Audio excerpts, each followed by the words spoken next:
এক নাস্তিকের সাথে হযরত ইমাম আবু হানিফা রাহমাতুল্লাহ আলাইহির এক বিতর্ক অনুষ্ঠান হলো।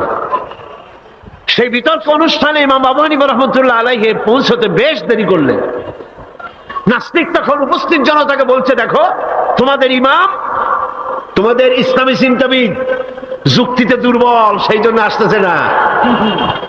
বেশ কিছুক্ষণ দেরি করে তিনি উপস্থিত হলেন। নাস্তিক বলল, আগে আপনি বলেন, আপনি ওয়াদা ভঙ্গ করলেন কেন, সময় মতো আসতে পারলেন না কেন?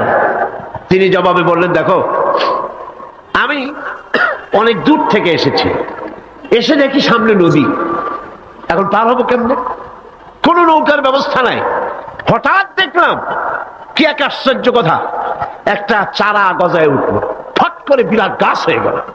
কই থেকে একটা কুড়াল আসলো, রাস্তার কাজে ভাড়ায় গেল। তারপরে এলো করাত, বানাইলো তক্তা, এরপরে আসলো লোহা, পড়লো হাতুড়ি, হয়ে গেল নৌকা। বাহ কি মজা! এরপর নৌকা নামলো নদীতে, আমি উঠে বসলাম, এই পাড়ি দিয়ে আসলাম, তাই যা একটু দেরি হলো। নাস্তিক কয় যে কি সর্বনাশ, এই লোকের সাথে আমি তর্ক করবে, মাথা স্ক্রু শটটা ঢিলা। আরে আন্দাজে আন্দাজে একটা গাছ হয়ে গেল ফট করিয়া, তারপরে কুড়াল আসলো, তক্তা হইলো, বিনা মিস্ত্রিতে নৌকা হইলো, এটা কেমনে সম্ভব? ইমাম সাহেব বলেন, আমার বিতর্ক শেষ। বিনা মিস্ত্রিতে যদি, তোমার যুক্তি মতে বিনা মিস্ত্রিতে যদি একটা নৌকা না হতে পারে, এই বিশ্ব তৈরি হলো কি করে বিনা মিস্ত্রিতে? ওই বিশাল আকাশ হলো কিভাবে? এই বিরাট চন্দ্র সূর্য হলো কিভাবে? কি করে তোমার ওই বডি তৈরি হলো? নাস্তিক চেয়ার থেকে নেমে ইমামের কাদমের উপরে পড়ে গেল, বলে আল্লাহু আকবার, আমি অন্যায় করেছি, আল্লাহ আমাকে মাফ করে দাও।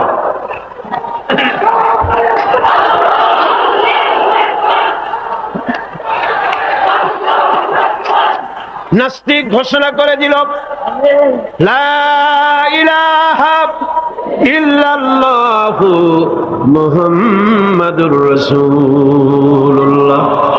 জোরে সরে বলেন, লা ইলাহা ইল্লাল্লাহু মুহাম্মাদুর রাসূলুল্লাহ।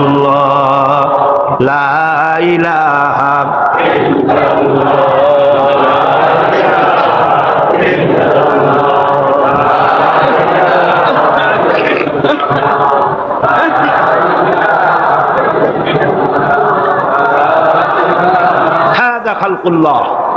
আল্লাহর সৃষ্টি। কার সৃষ্টি বলেন সবাই খুশি হয়ে? কার সৃষ্টি?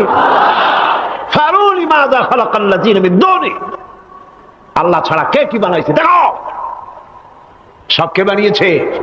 খুশি হইয়া মুখ ফুলাইয়া জোরে কোন কে বানিয়েছে? ওই আল্লাহ রাব্বুল আলামিন বলেন, দুনিয়ার সব দিক থেকে চোখ ফিরাইয়া এবার নিজের দিকে তাকাও।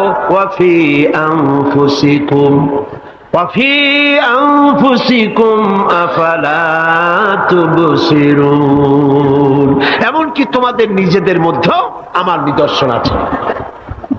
তারা কি তা অনুধাবন করে না?